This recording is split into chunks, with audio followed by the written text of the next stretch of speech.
thank you to all my people that subscribe to the channel. Pelican Bay Kennels, Hog Dog News. I'm giving it to you fair and unbiased, like I always do. Right about this time, hit that notification bell. Subscribe if you haven't yet.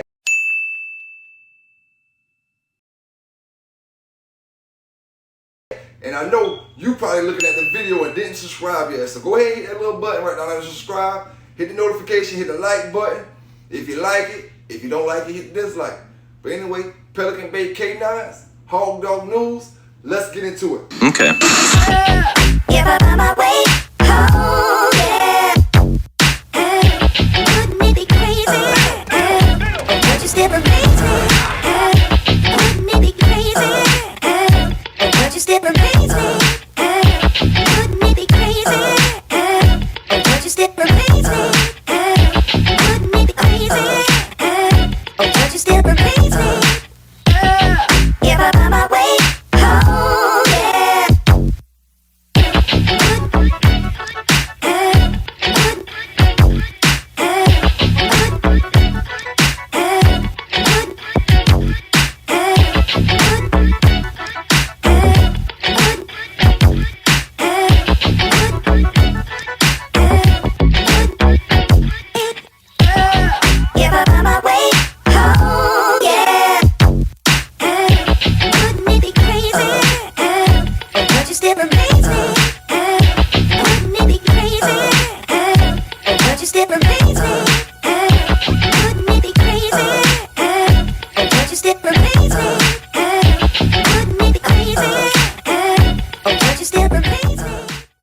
First off the bat, we gotta go to the 80s, early 80s. We're going to a dog named Ball's Dirty Mary. Ball's Dirty Mary had her first litter. She only had 6 puppies. You know, some good dogs in that litter.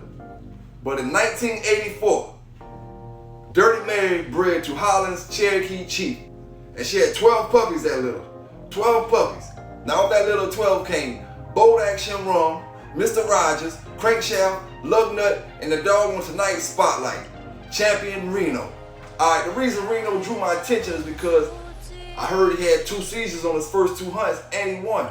Still, after having the seizures.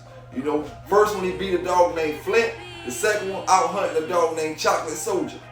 In an hour and some change, and he had a seizure, and it took him 15 minutes to recover after he had a seizure. You know, but from what I hear, he only had the seizures when he was taken down too low in weight. You know, but the dog was a for sure finisher. Because of this, a lot of people thought Reno was a cur, but he produced multiple champions. That's why he's on the rum list today.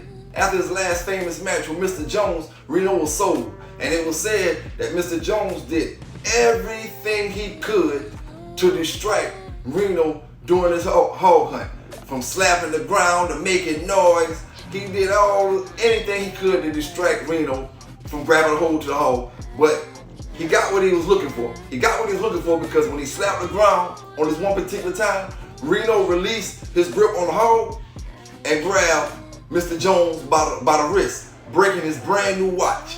You know what I'm saying? He got mad and acted like he was gonna pull out a knife, but you know how it go when, you know, acting like and doing is 2 different things. So, you know. In 1971, Mr. Maurice Carver had one of the famous litters, Indian Bolio litter, which he was siblings with Carver's Andy Capp. Alright. But that's not the Andy Capp that I'm talking about right now. See, that Andy Capp is Carver's Andy Capp, and he was considered one of the most gamest dogs ever, to this day scratching 36 times to his death. That dog scratched 36 times to his death. But 2 decades later, Mr. Hall came up with his version of Andy Capp, which was Hall's Andy Capp. And it was bred down from the same family of dogs, but Hall's Andy Capp was a whole different dog. Had a whole lot more mouth, was a lot gamer, a lot smarter, a lot more tenacious. He bought everything when he came, you know what I'm saying? Hell, brimstone, and fire. See, Carver's Andy Capp was a great dog, but Hall's Andy Capp was a phenomenal dog. He was a phenomenal dog, killing 4 out of 5 hogs that he went hog hunting with. 4 out of 5 died on the scene. In my opinion, Hall's Andy Capp was the better dog of the 2. Between him and Champion Reno, I felt like he produced better dogs than Reno. he was the better show dog than Reno, and being that Reno was having the seizures, you know, if they was to ever compete against each other, you know how that would have ended out, you know, because he couldn't have no seizure on Andy Capp while Andy Capp was out hunting with him. It would have been DOA. So, you know, Andy Capp pretty much wins that one. Especially being Andy Capp is one of the greatest dogs of all time as well. See, the whole thing is knowing your dog, you know what I'm saying? Knowing your dog, because, you know, some dogs do better without any coaching when it comes to hog hunting. You know, some dogs you can coach them through it. Some dogs do better with no coaching at all. Just take them to the woods and let them go. You know, so you gotta know your dog. And when it comes to getting them in shape, another thing, some people do jumps, straight up and down jumps, straight up and down jumps. And then you got other people who don't even do any jumps with their dogs while they're working them out, because they feel like they're gonna hurt their legs or hurt their ankles and stuff like that. So you gotta, you know, finesse your keep your way, you know what I'm saying? Finesse your keep your way, do it how you gotta do it, know your dog, and everything will be alright. It's just like any sport. The man who is more dedicated is the man who's gonna win at the end of the day. You know what I'm saying? And I mean, if you got a cur, you got a cur. That's all it is to it. But when two bulldogs meet, the man who is more dedicated is the man who's gonna take home that money at the end of the day. Yeah, for $1,500, I'll let your dog run through the Pelican Bay course for 8 weeks, and I guarantee he'll be right. You know what I'm saying? And another thing, picking up. Know when to pick up. You know what I'm saying? Because picking up a dog is a thin line between picking up a cur and picking up a bulldog. You know what I'm saying? So know what you're doing when you pick up, because you might be picking up a problem, something that can hinder you for the next 12 months. You know what I'm saying? Something that's gonna hinder you for the next couple years.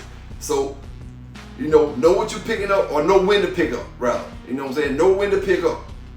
Some things ain't worth picking up. You gotta be honest with yourself, you know what I'm saying, when it comes to this game.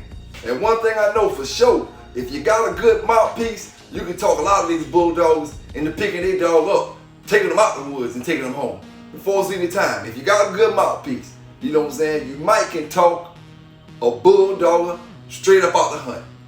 But anyway, I appreciate y'all for watching the video, subscribing to the channel, hitting the like button, notification button. It's your boy Pelican Bay K9s. You know I'm holding it down 24/7, giving you that hog dog news. I'm out.